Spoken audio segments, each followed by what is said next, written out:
Welcome to Mafia, a new podcast telling stories of America's criminal underworld. Gotti assumed the position of head of the Gambino family. And using the name Donnie Brasco, I was able to infiltrate the Bonanno crime family in New York City. Bugsy Siegel is an American mob legend. One man changed the whole texture and landscape of crime in America.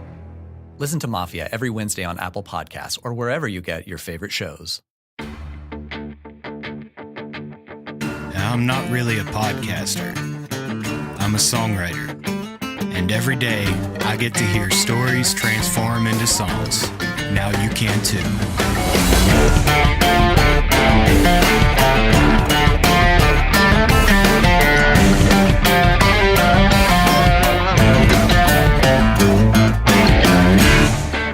Welcome to The Root Note. My name is Shane Yoder. I'm a songwriter, producer, and owner of PutThemInASong.com. I guess now I'm a podcaster. This podcast is to showcase what I do for a living. I take real stories, real people, and put them in a song. You'll hear stories that will make you laugh, cry, get angry. Some may hit too close to home. Some may even be yours. At the end of each episode, you will hear an original song that was written based on the guests and the stories that you just heard. And since this is the first episode, this one's about me and my family. This is episode 1 of The Root Note, Taking a Long Way Home. Call is now being recorded. Hello? Hello? Hey. Okay, I'm in my car phone. A car phone? Well, I mean, You still have a car phone? this is starting out good. Are you still there? No, I lost you there. Last I heard was where, Trish, get away. She's up. Guys came up here in the office to try and, so I could have some privacy, and she stands outside. See, there's a difference between boys and girls. Yep. I was about to say that. This is my interview, not yours. The location we grew up in. Well, the farm we lived on was 175 acres. Rolling hills, farmers, blue collar, wave to your neighbor, know everybody's name type of place. It was rural. There's fields, there was woods, there's yards, you know. There was a creek below the house, and all of those made for a whole lot of fun, a whole lot of exploration. You could go any direction and do a lot of different things, and come back the next day and do basically the same thing and to be different. We got a Walmart when I was in high school, I think. Oh, yeah. And even then it was 45 minutes away. That's a good way to describe how far away from stuff you are. So we had lots of room to run around and be adventurous. Right. Very pretty that I ended up taking for granted at one point, but it's very quaint. The high school was, I think, what do we have? 400 people total? Yeah. I graduated in a class less than 100. And I distinctly remember I came in academically at number 53. There were no doctors or lawyers. Yeah, I know that. Yeah, my class started off as about 100, and by the time we graduated, it was far less than that. Oh, yeah. Oh, yeah. Yeah, well, most people actually, their senior year, instead of graduating, it started working. Yeah, and there's absolutely nothing wrong with that. If that's what you want to do, that's what you want to do. And that's what makes the world go round. Exactly. So we need places like Accident, Maryland. One of the things that has happened frequently here is when people come to this place, whether they're pulling in a UPS driver making a delivery, or we're having a little bit of a picnic or a party or whatever outside, people have often expressed to us that this place is so peaceful, and they used words that went a lot deeper than just, it's nice, it looks pretty, or something like that. It was reaching inside them. What was it like raising two boys? Well, let's put it this way. you're very adventurous.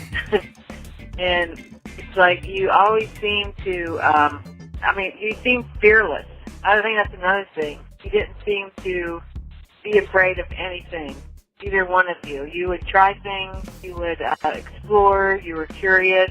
Well, it was actually fun. Not that I knew what I was doing, but, when we first brought home the boys from the hospital, it was like, people would say, oh, when they turn 2, or, when they get to a certain stage, then things are going to get worse, or, just like normal life, there were some ups and downs, but I think every stage, however you broke it down, it was fun.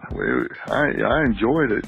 And it was not traumatic like people were talking about. You weren't afraid to go in the water. You specifically, you just would jump in, and you didn't know how to swim at all. You just jumped in. I was the one who didn't know how to swim, and I had to go in and try to get you. I was petrified. I remember you telling me about the time you took us to the water park, and I kept wanting to go down that big slide. Yes, I thought there was one black tube up there that nobody was on, and I didn't know that one was, faster than the other. It's like the fastest slide that there was, and you got on first, and I was behind you, and we were going around these sharp corners, but we were going like really fast, and I looked in front of me, and all there was your mat. You were not on the mat.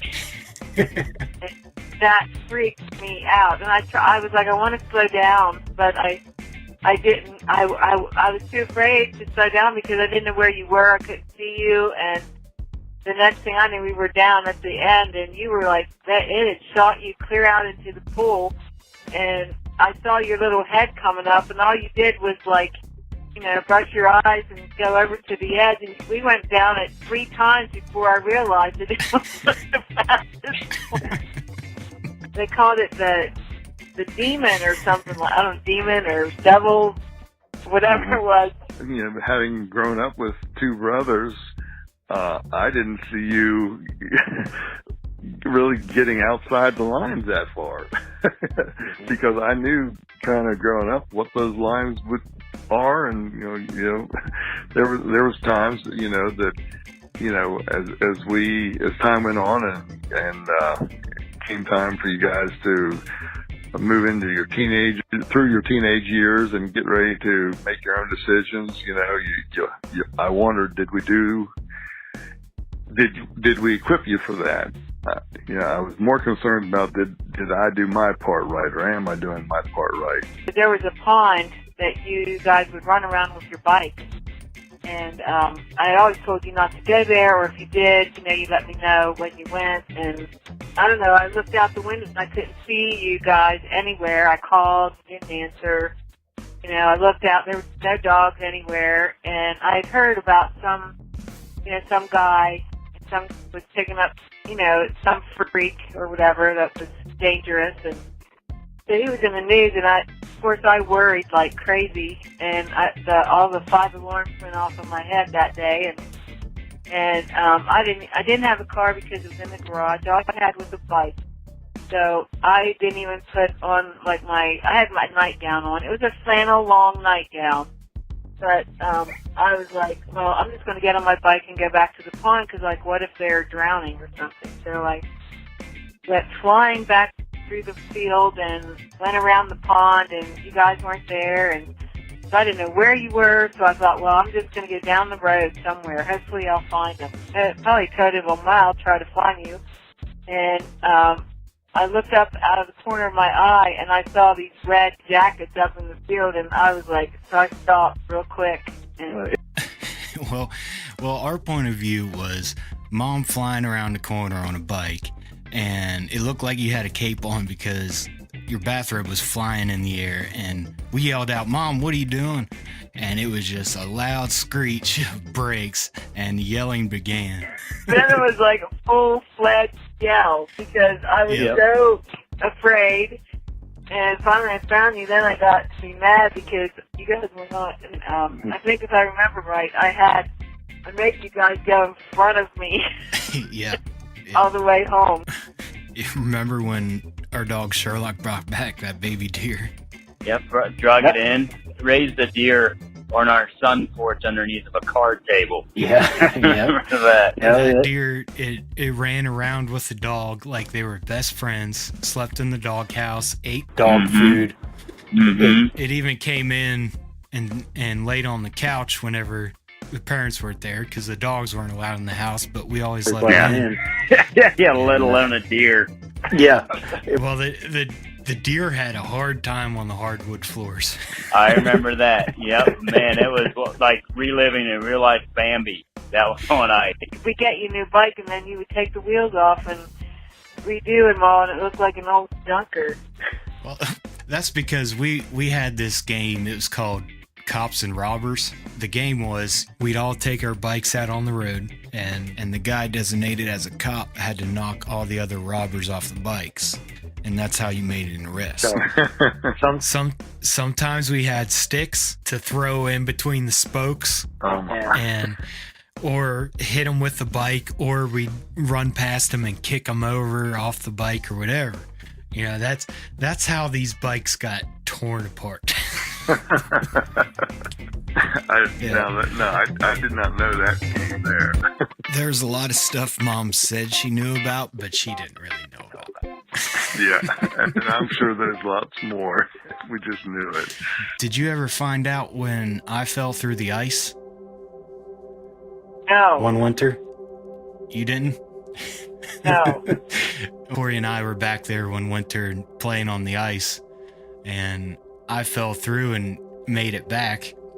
And we went through the back door so you wouldn't know because you were home at the time. And I definitely fell in the water? Yeah. Dang. So we went through the back door, and I took off all the wet clothes and kind of hid them, and went and changed real quick before you found out, because I know we'd be in trouble. No, that's not funny. See? We could have died. Yeah, could have, but we didn't. So that makes me wonder where I was. I was too trusting of you guys. Oh, we were okay. Yeah, well, I prayed a lot. I've got calluses on my knees. I remember the feeling I got whenever I got my license. I think that was pretty cool. Because I remember, for no reason, just asking Mom or Dad if I could take their car, and I'd make up some excuse to go driving and whatnot. And yeah, that was a huge turning point in that town because you can't walk anywhere. And once you were legally able to drive somewhere, didn't mean we didn't do it before then, but once you were legally able to, you could go anywhere. Yep. A whole new kind of freedom. And I can't remember if the car that I was driving at the time had a CD player or not. Either way, I would jam out to whatever, just as loud as I could, because that was awesome. Just having some decent speakers and just going on these curvy roads and just the sense of freedom too that comes with that. And I don't think your car had a CD player. I think you used one of those tape deck adapter to a walk. Yeah. Always hit the anti-skip. I don't even know why that was an option. Yeah. When would you give your Walkman the go ahead, okay, skip whenever you want, You have to tell it not to skip. Yeah. Do your job all the time. Right, exactly. That's all I'm asking. Which, by the way, changing a CD in a Walkman is far more dangerous than texting, I would say. You gotta flip the thing open, pull it out, reach up on your visor, because everybody's CDs were up there. Which, another tangent, I remember I had so many CDs on that visor that it snapped. I broke the plastic piece that swivels, and it snapped off because I had way too many CDs. Nobody put one CD in one sleeve. It was always you jam as many CDs in one compartment. Yeah, then you wonder why all your CDs are scratched. All right, speaking of Walkmans, how's that for a transition? Okay, well, give it your best shot here. What are the early stages of us getting into music? Well, it was very early on because Dad, I mean, he lived and breathed music. I mean, you would sing yourself to sleep when you were a baby. I mean, right from the start, it was like, and then it would get really quiet, but that's how you would go to sleep. My songwriting has improved. Oh, a little bit. But Grandma would laugh, and she'd say, oh, he's going to sleep, because you go, really loud, start out, and then as you got sleepier, you would, like, get real quiet. There's a video of you standing on the fireplace hearth, Grandpa's, and having one of those guitars that you turn the handle and it plays a tune, and you were up there playing, giving a little performance there and kind of doing a little dance. So I had just got my first drum set, that blue one. I don't even know what it was blue. No cymbals, 3 toms, bass drum, and a snare drum. And we had it set up, and Robert had his guitar, his PD Raptor. He had just learned Wipeout or something like that. So he was playing that. I was doing the Wipeout groove, which, is just fast. Well, and at that point, you didn't learn the song. You just started playing real fast on the snare drum. Right, as fast as you could. The guitar would do whatever he was doing, and you just played as fast as you could. And that's it. Mm-hmm. I mean, that was music. He didn't have an amp. He was plugged into my stereo system. Yeah, I remember putting adapters up to your, I don't know how many adapters we had going from his guitar into your CD player, but that's what it was. It was 2 speakers through a CD player. Yep. And we ended up playing like and then he just started playing some chords at similar BPM. And as soon as he started playing that, I mean, it sounded like an actual electric guitar. I mean, it sounded like there was distortion. Yeah, the speakers were blowing out. And that's what it was. The speakers were blowing out, and they got this weird fuzz coming through the speakers. And we thought that was the coolest thing. We played that song over and over and over. Yeah. And every time that he'd start those chords again, speakers were... But it sounded so cool. I mean, that, I think, was kind of, for me, started like, okay, we can do this. We learned quickly that whenever your son is a drummer in the band comes to your house on Sunday afternoons to play. Whenever Sunday afternoon came around, we could watch TV, we just couldn't hear it. So, and that was fine. And because your philosophy about music at that time seemed to be, if it doesn't sound quite right, just turn it up louder and it'll sound better. Well, I had to do a little digging, but here's our band, The Unclaimed. Today I'll pray just a little bit harder. Tonight I'll sleep just a little bit longer.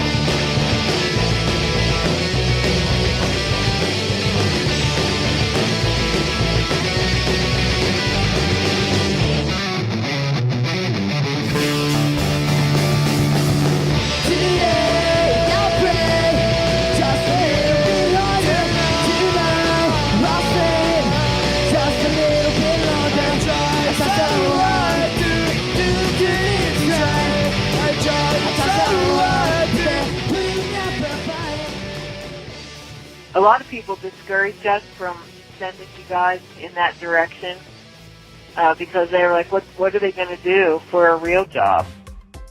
And we were like, well, they have to figure that out.